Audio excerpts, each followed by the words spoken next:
அந்த பொண்ணை தூக்கிட்டு போய் ஏரியில வீசிட்டோம் சார். இந்நேரம் அந்த பொண்ணு க்ளோஸ் ஆயிருக்கும். யோ, எந்த இடத்துல வீசிருக்கீங்க? கரையில எங்க போடலையே. அவ்வளோ அசால்ட்டா இருப்போமா சார்? நடு ஏரியில தான் சார் கொண்டு போய் வீசிட்டு வந்தோம்.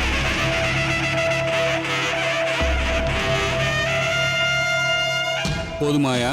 Super sir, great job. 2-3 நாள் அமைதியா இரியா. அப்புறம் ஏரியில அந்த பொண்ணு பணம் மதக்கும். அடியாளம் தெரியாத பணம்னு சொல்லி அந்த கேஸை க்ளோஸ் பண்ணிடு. ஓகே சார், அப்படியே செய்யறேன் சார். டேய், சாருக்கு ஒரு ஸ்பெஷல் பெக்கு போட்டு கொடுங்கடா. நான் போய் மயில் விருத்தம் படிச்சுட்டு வரேன். இன்னைக்கு சஷ்டி தானே.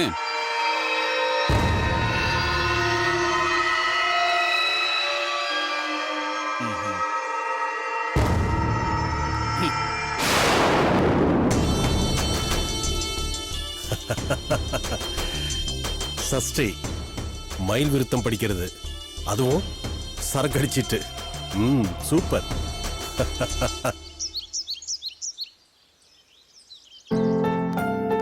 Good morning sir.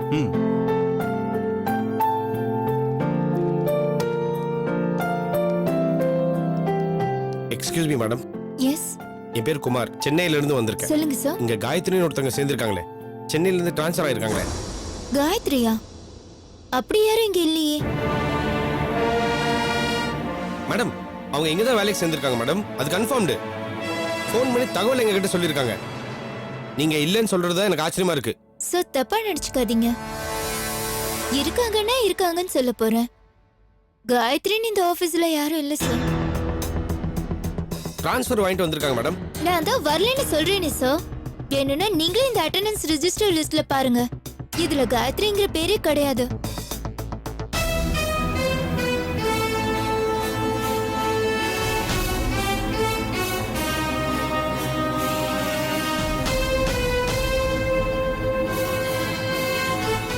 ஆச்சரியமா இருக்கு மேடம். இந்த கம்பெனி தான், இந்த அட்ரஸ் தான், சென்னையில இருக்கிற பிரான்ச்சை கேட்டு தான் வந்தேன். சார், நீங்க சொல்றதுதான் ஆச்சரியமா இருக்கு. எதுக்கு இன்னொரு வாட்டி விசாரிச்சு பாருங்க.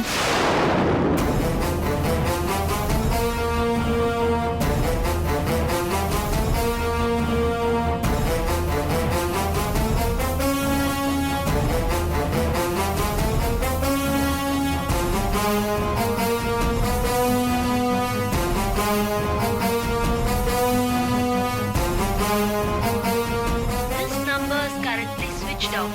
Please try again later.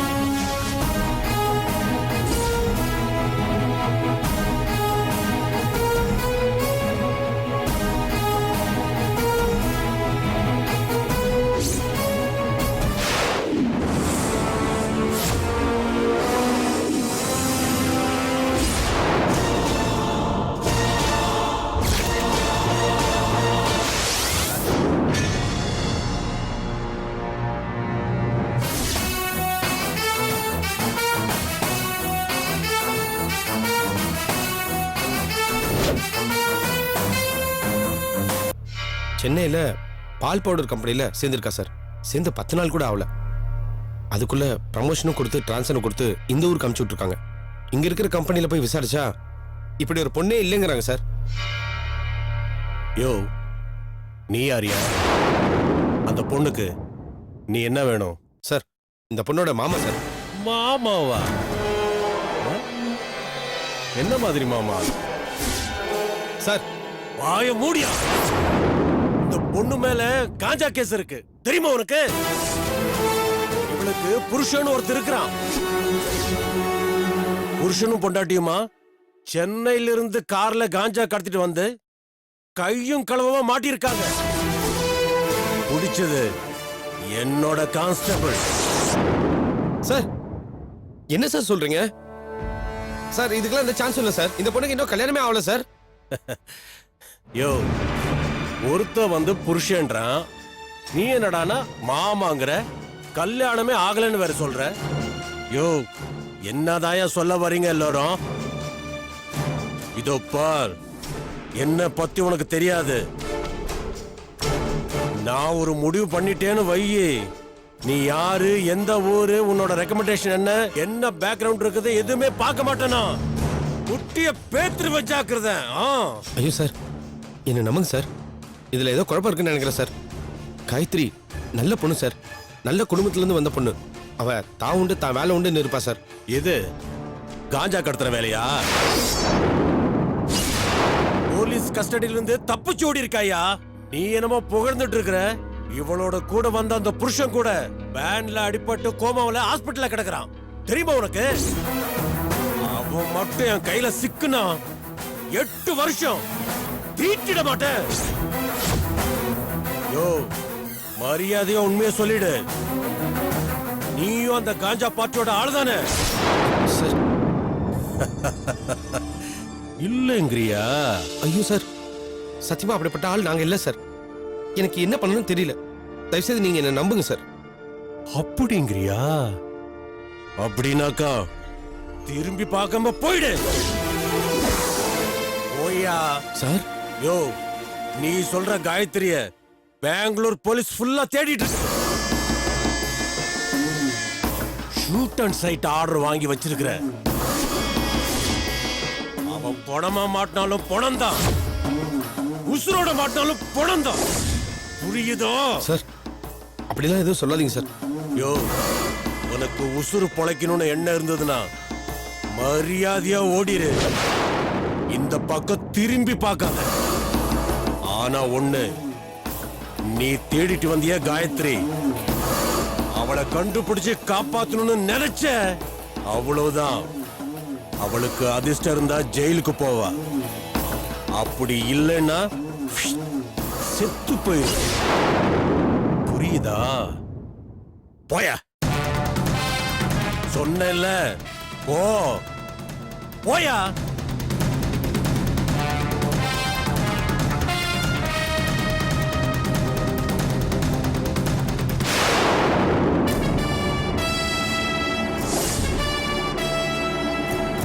என்ன மூஞ்சி பார்த்துட்டு இருக்கிற? போயா.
ஐயா, ரொம்ப மனசு நொந்து போய் வந்திருக்கேன்.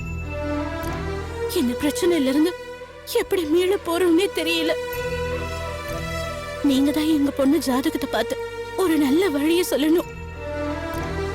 கல்யாணத்துக்கு முன்னாடியே ஏகப்பட்ட பிரச்சனை ஆயிடுச்சு. ஒரு ஜோசியர் என்னன்னா இந்த மாப்பிள்ளையே வேண்டான்னு சொன்னாரு. இன்னொருத்தர் என்னடான்னா தங்கமான புள்ள தாராளமா கட்டி வைக்கலான்னு சொன்னாரு. கல்யாணம் வரைக்கும் ஏதாவது பிரச்சனை வந்துகிட்டே இருக்கும், அதுக்கப்புறம் சரியாயிடும்னு சொன்னாங்க. ஆனா கல்யாணமே நிச்சயமான தேதிக்கு முன்னாடியே நடந்துருச்சு. அதுவும் ஆஸ்பத்திரியில வச்சு தாலி கட்டுற மாதிரி ஆயிடுச்சு ஜோசியரே. புரியுதுங்க. இந்த பொண்ணு ஜாதகப்படி தப்பான நேரத்துல தான் தாலி கட்டுற கிரகம் இங்க இருக்கு. அதான் நடந்திருக்கு.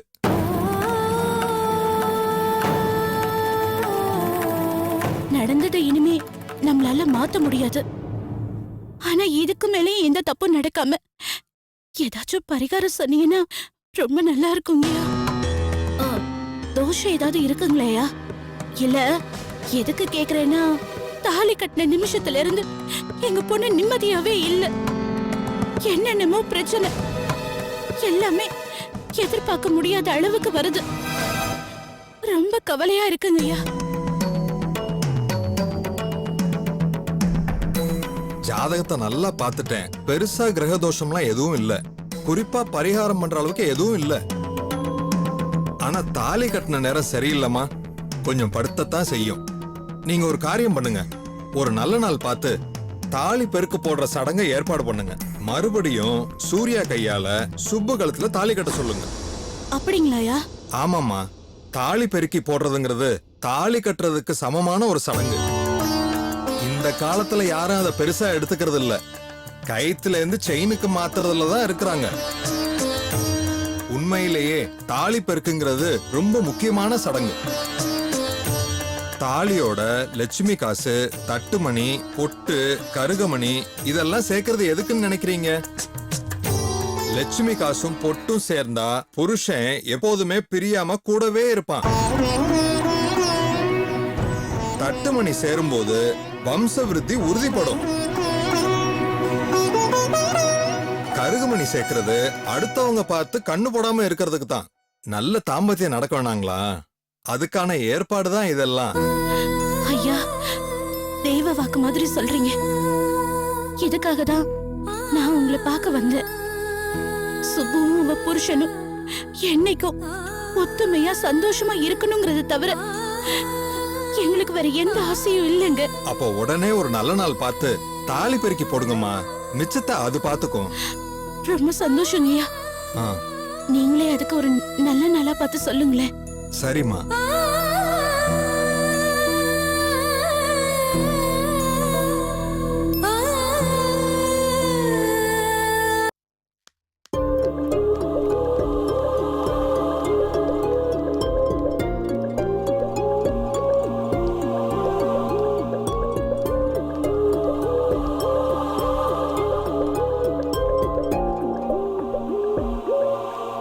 Excuse me madam, yes. இங்க சூர்யான்னு ஒரு பேஷண்ட் அட்மிட் ஆயிருக்காரா? ஓ, அந்த போலீஸ் கேஸா? ஆ. எமர்ஜென்சி வார்டுல பாருங்க.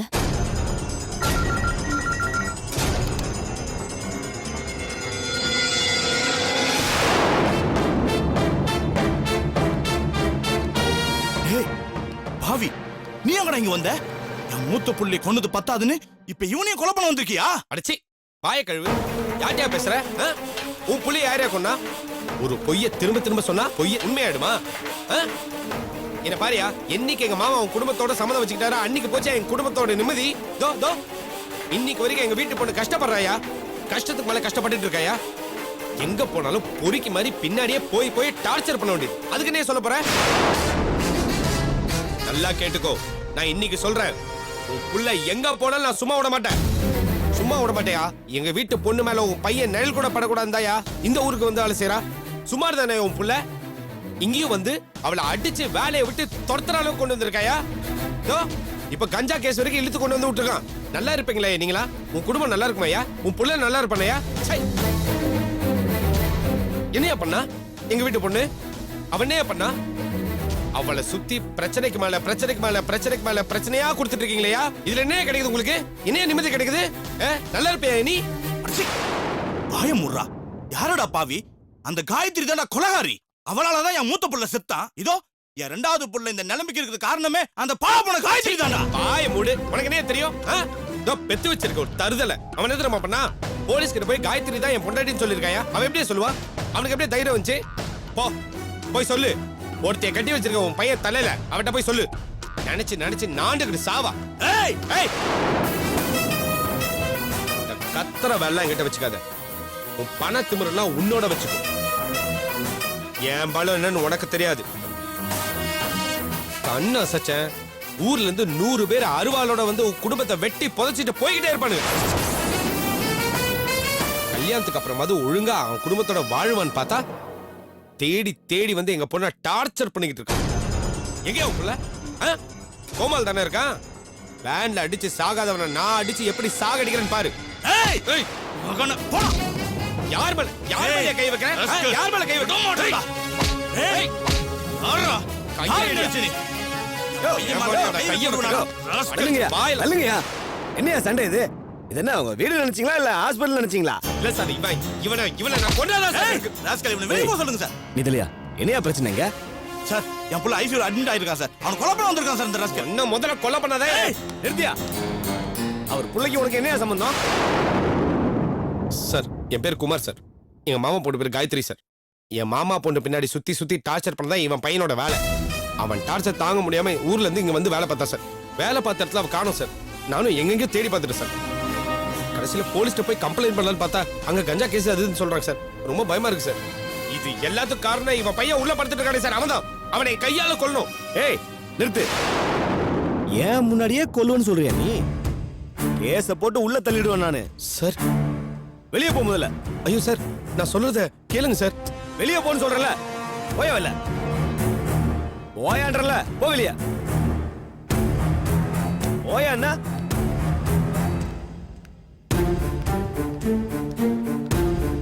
நீங்க போங்க சார் உள்ள.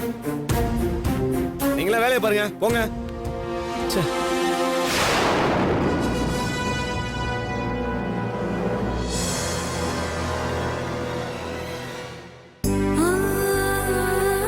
சுபு இந்த ஜூஸையாவது குடி. சுப்பு அழாத சுப்பு. அதான் அப்பா போயிருக்காருல, அவனை கண்டிப்பா கூட்டிட்டு வந்துடுவாரு. நான் அதை நினைச்சு அழல அண்ணி. நான் எப்படி ஏமாந்து போயிருக்கேன்னு பாருங்க. காயத்ரியை நினைச்சுக்கிட்டே தான் உங்க தம்பி என் கழுத்துல தாலி கட்டி இருக்காரு. அதுக்கப்புறமா அவளை மறக்க முடியாம தான் இருந்திருக்காரு. அது அவரை மறைக்கலன்னு வைங்க. ஆனா நாம என்ன நினைச்சோம், கொஞ்சம் கொஞ்சமா சரியாயிடுவாரு, மனசு மாறிடுவாருன்னு தானே எதிர்பார்த்தோம். எனக்கும் வேதனையாதாம்மா இருக்கு. என் புள்ள நல்லா தான் இருந்தான். திடீர்னு ஏன் இப்படி ஆயிட்டான்னு எனக்கு தெரியலையே. தாங்க முடியல. அவர் மனசை மாத்துறதுக்காக நான் எவ்வளவு முயற்சி பண்ண தெரியுமா? எதுக்குமே அர்த்தம் இல்லாம போயிடுச்சு. உன் நிலைமை எனக்கு புரியுது சுப்பு. கஷ்டம்தான். ஆனா கொஞ்சம் பொறுத்துக்கோ. அவன் வரட்டும். வந்ததுக்கு அப்புறம் நானே அவன் கிட்ட உட்கார்ந்து பேசுறேன். எனக்கு அந்த நம்பிக்கையே போயிடுச்சு அண்ணி. ஆபீஸ் வேலையா கோயம்புத்தூருக்கு போறேன்னு போய் சொல்லிட்டு காயத்ரி பெங்களூர்ல இருக்கான்னு தெரிஞ்சுக்கிட்டு அங்க போய் அவர் தேடி இருக்காரு. அப்படின்னா என்ன அர்த்தம்? காயத்ரி எங்க போயிருக்கான்னு ராப்பகலா தேடி இருக்காருன்னு தானே அர்த்தம். எங்க போய் பார்த்தாரு, யார் யார்கிட்ட விசாரிச்சாரு, எதுவுமே தெரியாம இனி காயத்ரி தொல்லை இல்ல, ஏன் புருஷன் எனக்கு தானே பைத்தியம் மாதிரி நினைச்சேன் பாருங்க. காயத்ரி மேல தப்புன்னு நாம எல்லாரும் நினைச்சுக்கிட்டு இருந்தோம். அன்னைக்கு ரேணுகா என்ன அடிக்கவும் செஞ்சான். ஆனா இப்ப நினைச்சு பார்த்தா ஒருவேளை நாம தான் தப்பா யோசிச்சிட்டோமோ. காயத்ரி சரியாதான் இருந்திருக்காளோன்னு தோணுது. இவரை விடாம துரத்திக்கிட்டே போனா அவ என்ன பண்ணுவா சொல்லுங்க? இன்னைக்கு பெங்களூருக்கு போயிருக்கிறவ நாளைக்கு இன்னொரு ஊருக்கு போவா, இல்ல வேற நாட்டுக்கே போவா. எங்க போனாலும் வருவேன்னு இவரு அவ பின்னாடியே சுத்திக்கிட்டே இருந்தா அப்புறம் உலகத்தை விட்டுதான் போகணும்னு நினைப்பா. ஐயோ சுப்பு, ஏன் இப்படி எல்லாம் பேசுற? எனக்கு வேற வழி தெரியல அண்ணே. பெங்களூருக்கு போய் அவகிட்ட என்ன பேசினாரு, எதுக்காக அவளை கூட்டிட்டு போனாரு, என்ன பிளான், என்ன நடந்துச்சு, ஒண்ணுமே புரியலையே அண்ணி. ஆனா ஒண்ணு நிச்சயம் அண்ணி, அவரு செய்ய நினைச்ச தப்பு, பெரிய தப்பு. அதனாலதான் அந்த ஆண்டவன் இந்த ஆக்சிடென்ட் கொடுத்திருக்கான். ஆனா அதுலயும் பாருங்க, அவ தப்பிச்சிருக்கா. ஏம்மா இப்படி எல்லாம் பேசுற? வேணா சுப்பு, இத பாரு, வா நீ கொஞ்ச நேரம் படுத்து தூங்கு, வா எழுந்துரு. இல்ல என்னால முடியல. காயத்ரி தப்பு பண்ணிருந்தானா இவருக்கு நடந்த ஆக்சிடென்ட் அவளுக்கும் நடந்திருக்கும்ல. யாருக்கு தெரியும் சுப்பு? இவன் டார்ச்சர் தாங்கலன்னு அவளே புடிச்சு தள்ளி விட்டுட்டாளோ என்னமோ. அவ அப்படி பண்ண மாட்டா அண்ணி. எனக்கு அவளை பத்தி நல்லாவே தெரியும். சுபு